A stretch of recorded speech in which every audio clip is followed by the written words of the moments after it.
بسم الله الرحمن الرحیم. سلامونه علیکم. هیل د فیسبوک خواږو درنو ملګرو هیله مند یم چې روغ او جوړ ویاستئ او تر نن هم روژې په پوره عبادت او اطاعت سره او په پوره اخلاص سره نیولې اوسئ.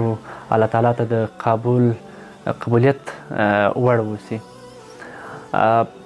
او مې غوښتل تر څو تاسو سره په دې ویډیو کې د روژې په بعضو مسایلو وغږېږم او د روژې فضیلت، فرضیت او هغه ښېګڼې چې په دې میاشت کې نغښتې دي په هغه باره کې یو لنډ بحث سره ولرو.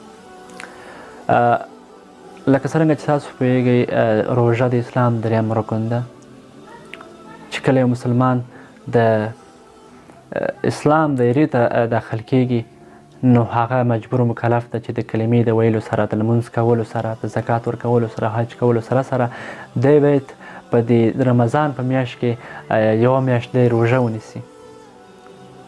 روژه په عربي کې د صوم او صیام په معناو سره راغلې ده چې مطلب یې د یو څه شي بندېدل، د یو څه شي قطع کولو په معنا ده. او په اصطلاحي ډول سره روژه هغه عمل ته ویل کېږي چې په دې کې د صبح صادق نه تر مر لیدلو پورې مؤمن خوراک و څښاک ونه کړي. دا د روژې هغه مفهوم او معنا ده. اما حقیقي روژه دا نه ده چې موږ یوازې خوله بنده کړو، څښاک خوراک ونه کړو، بلکې حقیقي روژه هغه روژه ده لکه څرنګه چې په یو حدیث شریف کې د رسول الله صلی الله علیه وسلم څخه روایت دی.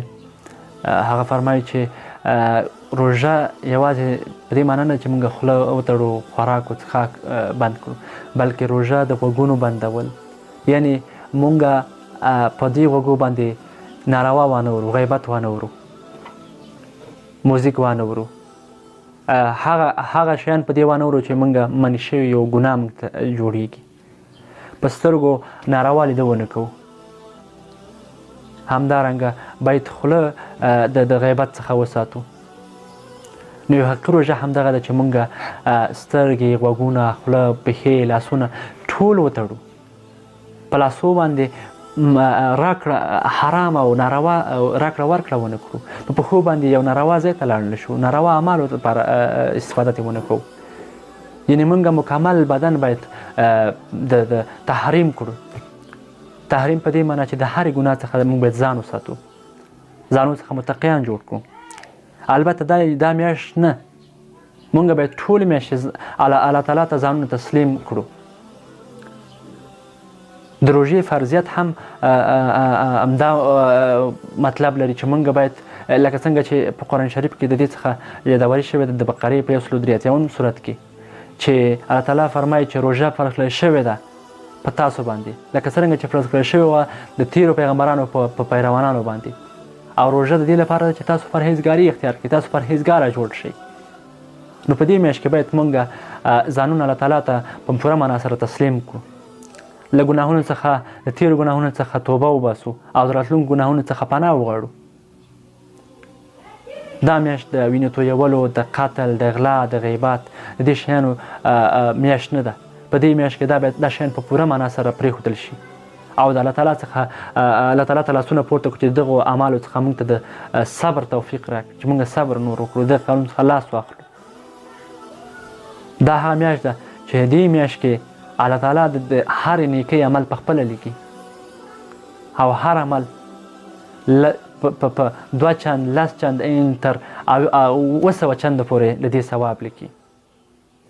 نو څومره بهتره وي چې موږ په دې میاشت کې هغه عمل سرته ورسوو چې زموږ د نیکیو مقدار نسبت بدیو ته ډیر شي. یو مهمه خبره خو دا چې موږ باید د ګناهونو څخه په مکمله توګه ځان وساتو. بله مهمه دا د عبادات دي چې موږ باید په دې میاشت کې عبادات ته که نورې میاشتې هم کاوه یا هم نه کاوه یا کاوه هم په کم اندازه هم کاوه، په دې میاشت کې باید موږ عبادات په پوره کچه او اندازې سره وکړو. منځونه باید زیات وکړو، قضایي لمونځونه باید هېڅ صورت سره فرض لمونځ قضا نه شي. د فرض لمونځونو په سره باید موږ نفل هم وکړو.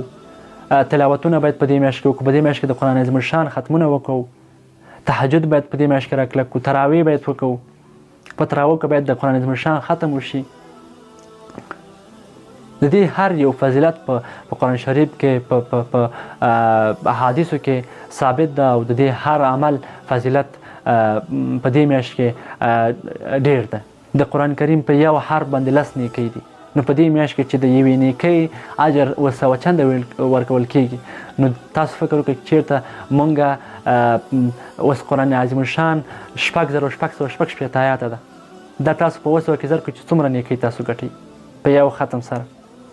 همدارنګه تهجد لمونځونه باید موږ وکړو. پیشنمي ته پاڅېږو 15 دقیقې مخکې پاڅو تر څو 2 رکعاته 4 رکعاته 6 رکعاته تر 12 رکعاته پورې هر څومره چې تاسو هغې ته لیواله وئ توان درکې تاسو تهجد لمونځ ادا کړئ. تهجد لمونځ رسول الله صلی الله علیه وسلم سنت ده او هغه به صحابه کرام ته هم د دې ډېر تاکید کوي چې تاسو دا لمونځ کوئ. د فرضو پسې دویم لمونځ چې ډېر ثواب لري.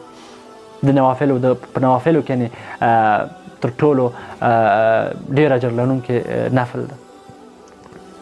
همدارنګه د څاښت لمونځ باید موږ 2 رکعاته چې د اشراق لمونځ هم ورته ویل کېږي دا باید ادا کړو چې د قبولې شوې عمره ثواب لري. د تحیه المسجد کله چې مسجد ته ځو 2 رکعاته نفل وکړو. تحیه الوضو 2 رکعاته د اوداسه نه پس نفل وکړو. اوابین لمونځ صلات تسبیح صلات توبه لمونځ باید موږ وکړو چې الله تعالی موږ ته مغفرت وکړي.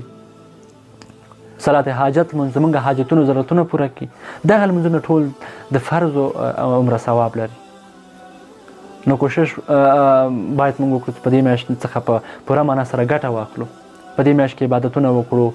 د الله تعالی ته د رحمت غوښتنه وکړو. د الله تعالی څخه د مغفرت غوښتنه وکړو. الله تعالی څخه د دې غوښتنه وکړو چې موږ ته په دې میاشت کې د قبر عذاب څخه خلاصون راکړي. ځکه چې په حدیث شریف کې راغلی چې د حدیث مفهوم ده چې دا میاشت 3 لسیزو باندې ویشل شوې ده چې لومړۍ لسیزه 10 ورځې د رحمت ورځې دي. په 10 ورځو کې الله تعالی خپل رحمتونه په بندګانو باندې نازلوي چې په هغوی باندې مهربانه کیږي. 10 ورځې دویمې 10 ورځې د مغفرت ورځې دي. په دې 10 ورځو کې الله تعالی خپل بندګانو ته مغفرت کوي. او 10 اخرنۍ ورځې د قبر د عذاب او جهنم د عذاب څخه د نجات ورځې دي چې الله تعالی یو بنده د قبر د عذاب او د جهنم د اور څخه ساتي. نو الله تعالی دې موږ باندې رحم وکړي، موږ ته د مغفرت وکړي او موږ ته د دوزخ د اور څخه نجات راکړي. نو په دې هیله چې دغه میاشت زموږ او تاسو د نجات او خلاصون لاره شي. تر بیا ښې چارې